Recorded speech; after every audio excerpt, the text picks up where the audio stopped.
না আর পারছি না। আরে এইভাবে যদি মালগুলো বাকি দিচ্ছি তার পয়সা আসছে না, এই ধারে দিতে দিতে আমার ব্যবসাটাই ডকে উঠে যাবে। না আর আমি ভাবতে পারছি না, এমন ব্যবসা ধরেছি এই ব্যবসাটা করতে করতে মালগুলো যাকেই দিয়েছি বস্তা বস্তা মাল সব চলে গেল। ঋণের দায় আমি জড়িয়ে গেলাম, কেউ পয়সা ঠিক মতো আমাকে দিল না। যদি এইভাবে ব্যবসা চলতে থাকে তাহলে এই ব্যবসার উপরে আমার 22 বিঘা সম্পত্তি চলে গেল, এরপরে বাড়িটাও যাবে। এদিকে এক চিন্তা, সংসারের এক চিন্তা, মোটাও নয়। একা এই সংসারে জ্বালা যন্ত্রণা সহ্য করাও কঠিন। আর পারছি না ভাবতে, কবে আমি হয়তো মরে যাবো ভাবতে ভাবতে। দাদু আমি নাচতে যাবো, আমাকে টাকা দাও। আরে থাম তো, সবসময় নাচতে যাবি, কেউ বলছে গাইতে যাবি, কেউ পড়তে যাবি, আর এই সময় টাকা টাকা করলে হয়? একটা হিসাব করছি দেখছিস তো। বস একটু থাম। দাদু আমার টাকা চাই, টাকা চাই। তাই বললি হবে? চুপ করে বস। না তুমি টাকা দাও। আরে চুপ করে বস না। দাদু আমার টাকা চাই, টাকা চাই। টাকা চাই বললে হবে? হ্যাঁ চুপ করে বস। দাদু আমার টাকা চাই, টাকা চাই, টাকা চাই। টাকা চাই বললে হবে? হ্যাঁ টাকা কি গাছের ফল ছিঁড়ে এনে দেবো সব সময়? চুপ করে বস। বসবো না। কেন? নাচা হচ্ছে, নাচতে যাবো। ও নাচতে যাবি, ভালো লাগবে। হ্যাঁ। বস চুপ করে বস, পড়া দিচ্ছি। না আমি বসবো না। বসবি না? না। ভারী জ্বালায় ফেললো সব, এই হিসাব ভুল হয়ে যাবে তোদের জন্য আমার। এই নে ক টাকা? 10 টাকা হয়ে যাবে? দাও। নে ঠিক আছে দাদু আমি নাচতে গেলাম। যা যা, তোদের তো নাচ গানি কাজ লেখাপড়ার ওই রকমই হবে সব। যা। আর পারছি না এই হিসাবে। যার নামে খাতা যেটাই খুলছি তারই বাকি, যার খুলছি তারই বাকি। বাকি তো আমাকে মাথায় চুলগুলো উঠিয়ে দিল। আর ভাবতে পারছি না এইসব ব্যবসা মানুষে করে। হ্যাঁ দাদু আমার টাকা চাই, স্কুলের ফিস দিতে হবে। স্কুলের ফিস দিতে হবে? তাহলে তোরাই খাতা কলম লিখ সামলা, আমি চললাম। তোরাই সামলে, আমার ব্যবসায় এমনি মাথায় উঠে সব। আর ঋণে জড়িয়ে গেছে, আর এদিকে নাচতে যাবে, ওদিকে ফিস দেবে। আমি আর কত, আমি পারছি না সব, আমাকে মরতে হবে এবার। তুমি মরবা পরে মরবা, আগে আমার স্কুলের টাকাটা দাও। দেখো দিনি, জ্বালা তো সহ্য করা যায় না রে। হ্যাঁ রে, কত টাকা লাগবে? 300 টাকা। 300? ও হো হো হো হো, এ শালা সংসার কে করে রে? তাই না? 300 টাকা আছে, যা ভালো হয়ে যাবি রাস্তায়। ঠিক আছে। আর পারছি না, মাথা খারাপ হয়ে গেছে। এইখানে মধ্যে দেখছি গানের খাতা নিয়ে চলে এসছি, হিসাবের খাতা বলছি, গানের খাতা। কপাল রে আমার।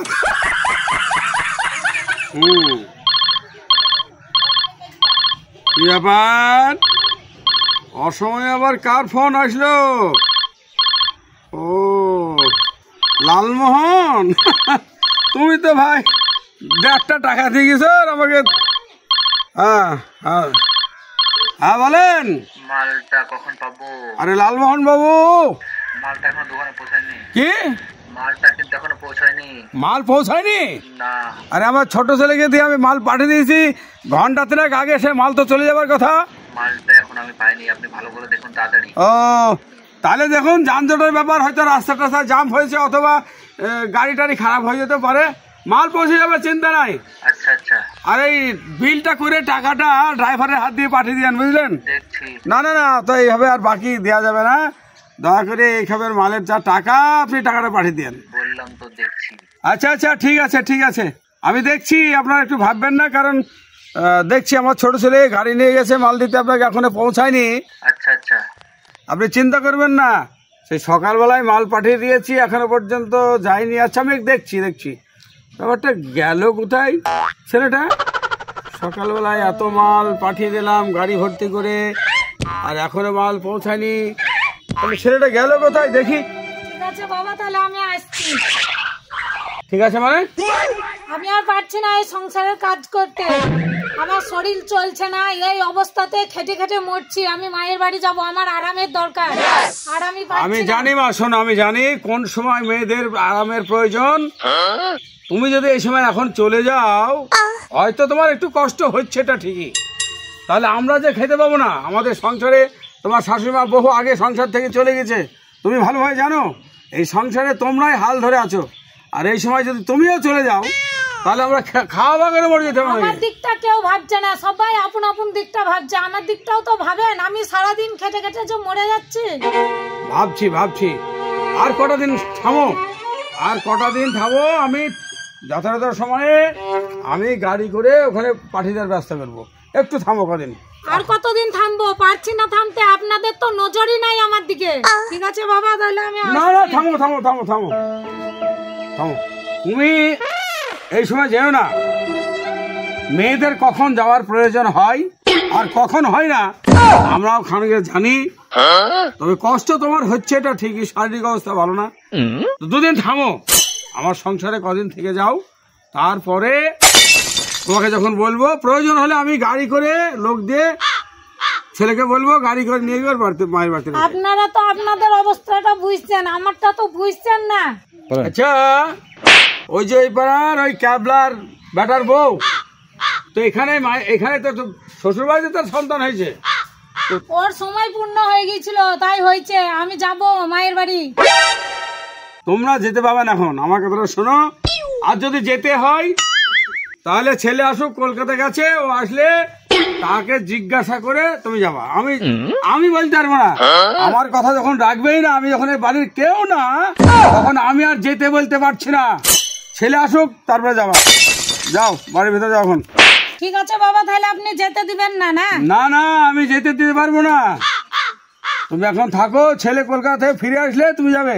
ঠিক আছে বাবা, তাহলে যেতে দিবেন না তো? না আমি এখন যেতে দেবো না। কিন্তু কোনো দুর্ঘটনা ঘটলে আপনাদের দায়িত্ব, এটা কিন্তু মাথায় রাখেন। বুঝলাম, কোনো অসুবিধা হবে না। যখন পাঠাবার সময় ঠিক আমরা পাঠিয়ে দেবো। যাও বাড়ির ভিতরে যাও, একটু আরামের প্রয়োজন, গিয়ে বিছানায় শুয়ে পড়ো। যাও একটু আরাম নাও। ঠিক আছে, মরি বাঁচি এখানেই থাকবো, মরি বাঁচি দেখছি। পারছি না, এই সংসার কঠিন জিনিস। এই সকাল থেকে হিসাব করতে গিয়ে দেখো আমার হিসাবই ভুলে না, আর চারিদিককার যন্ত্রণা এসে সংসারে মাথায় পড়ে। আর পারছি না ভাবতে। আমি এই ছোড়া সকালবেলায় মাল নিয়ে গেল, এখন মাল পৌঁছালো না। মালই বা কোথায় গেল, সেই বা কোথায় গেল, দেখি আগে একবার, তারপরে পরে হিসাব করছি। আর পারছি না, এবার তার খোঁজে যাই, দেখি কোথায় কিভাবে আটকে আছে কিনা। আর পারছি না। সঙ্গীতা, তুমি কি সুন্দর, তাই তোমাকে আমি আমার বিয়ের পরেও তোমাকে আমি সারা জীবন ধরে ভালোবাসছি। কিন্তু নিজের বইয়ের চেয়েও তোমাকে যে আমি এত ভালোবাসি, কিন্তু তুমি যে সঙ্গীতা আমায় ছেড়ে চলে গেলে, কিন্তু তবু তো তোমাকে আমি মন থেকে ছাড়তে পারবো না সঙ্গীতা। আমি মন থেকে ছাড়তে পারবো না। কেন পারবো জানো? আমি যে তোমাকে সারা জীবনের মতো ভালোবেসেছি, কিন্তু আমি আর থাকতে পারছি না। তুমি যে আমায় ছেড়ে চলে গেলে, আমার বুক যে ফেটে যাচ্ছে সঙ্গীতা। তুমি ফিরে আসো সঙ্গীতা, তুমি ফিরে এসো, নইলে যে আমি বাঁচবো না সঙ্গীতা। আমিও বাঁচবো না। আমার হৃদয় যে কাঁদছে সঙ্গীতা তোমার জন্য। না, আর আমি পারছি না। সেই কখন বেরিয়েছি, গোটা গ্রাম শহরের রাস্তা যত ছিল আমার এলাকার তন্ন করে খুঁজলাম, তবু তার কোনো সন্ধান আমি পেলাম না। আমি ক্লান্ত হয়ে গেছি ওকে খুঁজতে খুঁজতে। গেল কোথায়? আরে ওই 3 বটতলার পাশে তলায় দাঁড়িয়ে আছে বলছে, মনে হচ্ছে আমার ছেলেটাই তো মনে হচ্ছে।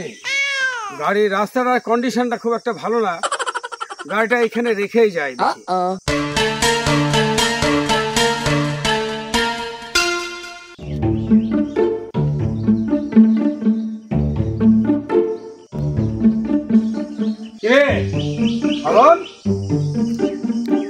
এখানে কি করছিস তুই? বাবা, আরে শেষ হয়ে গেল বাবা। থাম, কি হয়েছে? আরে আমার সব শেষ হয়ে গেল। আমি বুঝতে পেরেছি তোর মার জন্য কান্নাকাটি করছিস। না বাবা না। না না কাঁদিস না, তুই ভাবছিস তোর দুঃখ একলা হয় আর আমার মনে দুঃখ নেই। এই বয়সে ভরা সংসারে তোর মা আমাদের সকলকে ছেড়ে চলে গেছে। চিন্তা কি তোর শুধু একা রে? চিন্তা আমারও তো অনেক চিন্তা। না বাবা না। না মানে তুমি কি? আমার বুক ফেটে যাচ্ছে বাবা। কি হয়েছে আমাকে বল, আমি একবার জানি ব্যাপারটা কি হয়েছে বল। আমি বলতে পারবো না বাবা। বলতে পারবে না মানে? কি এমন ঘটনা ঘটে গেছে তা তুই বলতেই পারবি না? সকালবেলায় মাল নিয়ে এসেছিস, সন্ধ্যা হতে চললো, এখনো পর্যন্ত তুই সেই মালিকের কাছে মালগুলো পৌঁছে দিসনি। বারবার ফোন করছে, আমি সেই তখন থেকে খুঁজছি, আর তুই এইখানে দাঁড়িয়ে দাঁড়িয়ে কাঁদছিস। আবার কি হয়েছে তাও বলতে পারবি না? আমার সারা জীবনে সব শেষ হয়ে গেছে বাবা। কি শেষ হয়েছে? কি হয়েছে বলবি তো, বল। আমি বলতে পারবো না বাবা। জানিস না? বলতে পারবো না।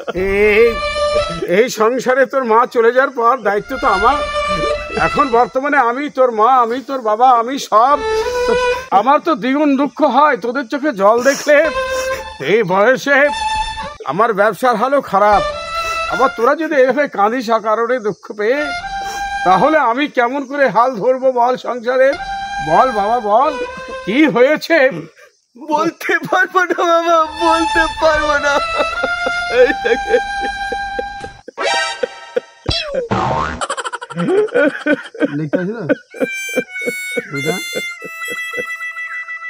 এটা কে? এটা তুমি কখনো দেখিনি এর আগে? বল। একে যে আমি ভালোবাসি বাবা। হ্যাঁ বলিস কি? হ্যাঁ। বাড়িতে 6 মাসের অন্তঃসত্ত্বা বউ আছে, তাকে রেখে সকালবেলায় মাল দিতে বেরিয়েছিস। এই একটা ব্যাক সাইডের রাস্তা, সেইখানে রেখে এই বস্তাতে বসে বেড়ে কাঁদছিস। তোর লজ্জা করে না? হ্যাঁ, সকালবেলায় এই পন্নালালের মালটা তোকে দিয়ে পাঠিয়ে দিতে দিয়েছি, আর বারবার ফোন করে আমাকে জ্বালিয়ে শেষ করে দিচ্ছে। গোটা গ্রামের রাস্তা আমি তন্ন তন্ন করে খুঁজলাম, শহরের রাস্তা খুঁজলাম, আর তুই সকালবেলা নিয়ে এসে মালটা এখানে রেখে এই তোর প্রেমিকার জন্য কাঁদছিস। ঘরে তো 6 মাসের অন্তঃসত্ত্বা।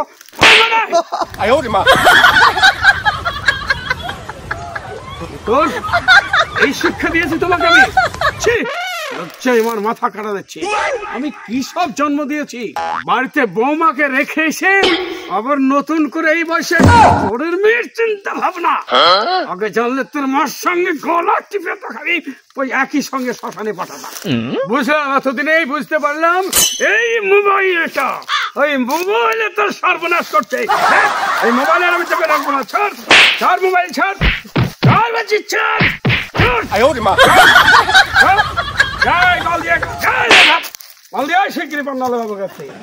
বাড়িতে বৌমাকে রেখে এসেছো, 6 মাসে তার পেটে বাচ্চা, তারপরে পরের মেয়ের কথা ভাবছে মোবাইলে।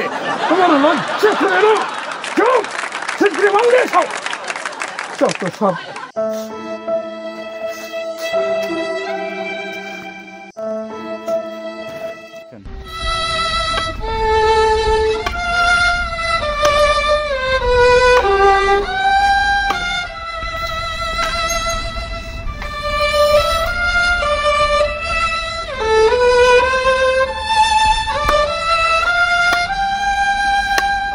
পারছি না আমি।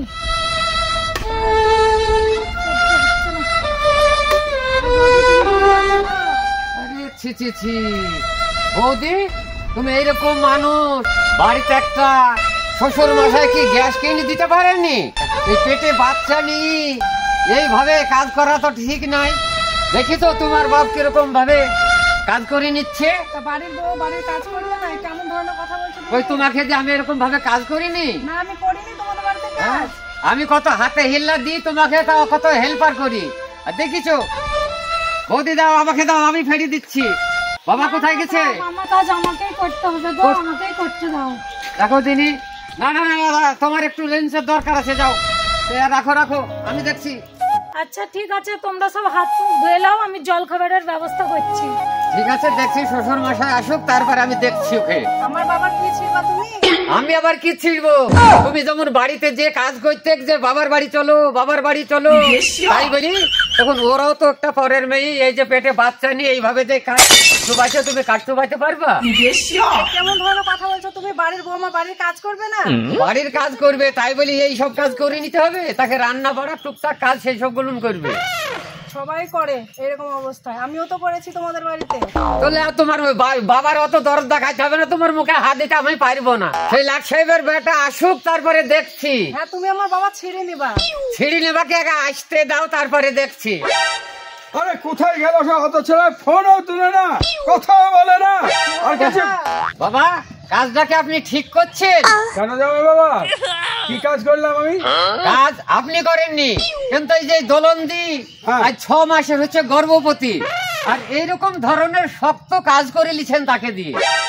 দেখো বাবা, এই কদিন হলো, এখন মাস 2 হলো তোমার শাশুড়ি মা যাওয়ার থেকে চলে গেছে, জানো ঠিক? হ্যাঁ হ্যাঁ, এতে এই সংসারে যা জ্বালা, এতে শুধু একা আমার দ্বারাই সামলানো কঠিন। আমি জানি তার কষ্ট হয়েছে, কিন্তু উপায় নাই, আমাদের সবাইকেই এভাবে কম বেশি একটু করতে হচ্ছে এখন, বুঝছো? এই সংসারে এরকম আপনারা বুড়াতে দেখলো, দরকার হলে একটা গ্যাস সিলিন্ডার কিনে নেবেন। গ্যাস আছে, একটু হয়তো অসুবিধা হয়, তাহলে কাজটা করছে। বাবা শুনেছি আপনি নাকি খুবই শিক্ষিত লোক, আপনি বিরাট একটা বড় ব্যবসা করেন, আর আপনার বাড়িতে কি এইরকম ধরনের কাজ? ওই দোলন দেখেছি, আমি তো এই আশাটা করিনি কোনোদিন। এই থামো তো তুমি, এই বাবার সঙ্গে তুমি কেমন ব্যবহার করছো? দাও। ব্যাপার হচ্ছে বাবা, তোমার কথাটাও ফেলার না, কারণ তোমার কথা শুনেই আমার অনেক জ্ঞান ফিরেছে। ঘটনা কি জানো, অল্প কদিনের হলো তোমার শাশুড়িমা চলে গেছে দুনিয়া ছেড়ে, সেইটা একটা যন্ত্রণা। তার উপরে ব্যবসার যে আমার ক্ষতি হচ্ছে, প্রচুর ঋণ, আমার জমি জায়গা সব এই ব্যবসার উপর চলে গেল। এখন আমার মস্তিষ্কের ঠিক নাই, কখন কাকে কি বলে ফেলছি আর কি যে করাচ্ছি, আমার মনের মধ্যে ঠিক এটা অনুভব করতে পারছি না। তাই যাই হোক, সত্যি তো যদি আমার নিজের মেয়ে হইতো। আচ্ছা মা, মুনমুন, তোর বৌদিকে একবার এই দোলনকে ডেকে নিয়ে আসতে। মা ঠিক আছে বাবা, আমি বৌদিকে ডেকে নিয়ে ডাকো। আসছি। তুমি বাবা বলছো বটে, কিন্তু জিনিসটা সংসারে জ্বালা এ সহ্য করা বড় কঠিন। এসো বৌদি, এসো, সাবধানে এসো। হ্যাঁ বাবা, এসো। হ্যাঁ মা দোলন, আমি তোমার কাছে একটু ভুলই করে ফেলেছি, কারণ এই জামাই বাবা এসে আমাকে অনেকটা আমার জ্ঞান ফিরিয়ে দিয়েছে। ভুলই হয়েছে মা, এই অবস্থাতে তোমার এই বাচ্চা পেটে নিয়ে এই অবস্থায় তোমাকে যে অক্লান্ত পরিশ্রম করাচ্ছে, আমি বড় ভুল করে ফেলেছি মা তোমার কাছে। কারণ আমার এই জামাই বাবাজি খানিকটা আমার জ্ঞান ফিরিয়ে দিয়েছে, কারণ এই অবস্থায় তোমাকে দিয়ে এত কঠিন কাজ করিনি, আমার ঠিক হয়নি। আমার মেয়ে মুনমুন মাত্র 2 মাসের পেটে বাচ্চা আছে, তাই সে রেস্ট নেবার জন্য আমার বাড়ি চলে এসছে, অথচ তোমার আর কিছুদিনের মধ্যেই বাচ্চা প্রসব হবে, কিন্তু আমি তোমাকে এমন ভাবে পরিশ্রম বা শক্ত কাজ করে নিচ্ছি, এটা আমার বড় অন্যায় হয়ে গেছে মা। জানি না এর ক্ষমা হবে কিনা, তবে তুমি আমাকে ক্ষমা করো মা। তোমার হতভাগা এই দুষ্টু ছেলেটাকে আমাকে ক্ষমা করে দিও। বাবা আমি বিশাল ভুল করে ফেলেছি, হয়তো আপনাকে গরম নজরে কথা বলি না, তা আমাকে মাফ করে দেবে। না বাবা না, তুমি ভুল করনি শোনা, তুমি তো আজ আমার জ্ঞান চক্ষু ফিটিয়ে দিয়েছো। তোমার এই কথা যদি এইভাবে না হতো, তাহলে হয়তো আমার এই ভুলটা ভাঙতো না মা। তাহলে তুমি আমাকে ক্ষমা করে দিলে তো মা? ঠিক আছে বাবা, আমি কিছু মনে করিনি। অবশেষে যে আপনার জ্ঞান চক্কর ফুটলো, সেটাতে আমি অনেক খুশি। যাক মা, তুমি যে ক্ষমা করলে, এটা আমিও একটু আনন্দ পেলাম যে এত বড় অন্যায় করেও আমার মেয়ের মতো তুমি আমার বৌমা, তুমি আমাকে ক্ষমা করলে। তবে এই শ্রোতাবৃন্দর কাছে আমার প্রার্থনা যে শুধু আমি বলে নয়, সকলেরই উচিত এইভাবে পেটে বাচ্চা রাখায়, এই যে 6 মাস 7 মাস 8 মাস 9 মাস এইভাবে যে আমরা অক্লান্ত পরিশ্রম করাই মায়েদের দিয়ে, এই পরিশ্রম করা কখনো ঠিক নয়। তাকে রেস্টের প্রয়োজন, রেস্ট দিতে হয়। এবং নিজের মেয়েকে যেমন ভাবে দেখি, পরের মেয়ে যে বৌমা, সেও আমার নিজের মেয়ের মতো, তাদেরকেও ঠিক একই নয়নে একই চোখে দেখতে হবে, সমানভাবে ভালোবাসতে হবে। এবং তাদের রেস্টের প্রয়োজন রেস্ট দিতে হবে। এবং আমার দেখে আমি উপস্থিত দর্শকবৃন্দের কাছে অনুরোধ করছি, আপনারা আমার মতো ভুল করে কোনো বৌমাকে বা নিজের স্ত্রীকে বা নিজের মেয়েকে এইভাবে গর্ভবতী অবস্থায় থাকলে, হ্যাঁ, এই 8 মাসের অবস্থায় কখনোই এত অক্লান্ত পরিশ্রম বা কঠিন কাজ করাবেন না, যে আমার মতো কেউ ভুল করবেন না। এ বলে আমি সকলের কাছে ক্ষমা চাইছি। আমাদের এই ভিডিওটি আপনারা শেষ পর্যন্ত দেখবেন। আচ্ছা বন্ধুরা, আর তোমাদের যদি আমাদের এই ভিডিওটা ভালো লাগে তাহলে একটু লাইক শেয়ার কমেন্ট করে দিও। আর তোমরা আরো অনেক ভালো ভালো ভিডিও পাওয়ার জন্য একটু চ্যানেলটা সাবস্ক্রাইব করে দিও। অনেক অনেক ধন্যবাদ।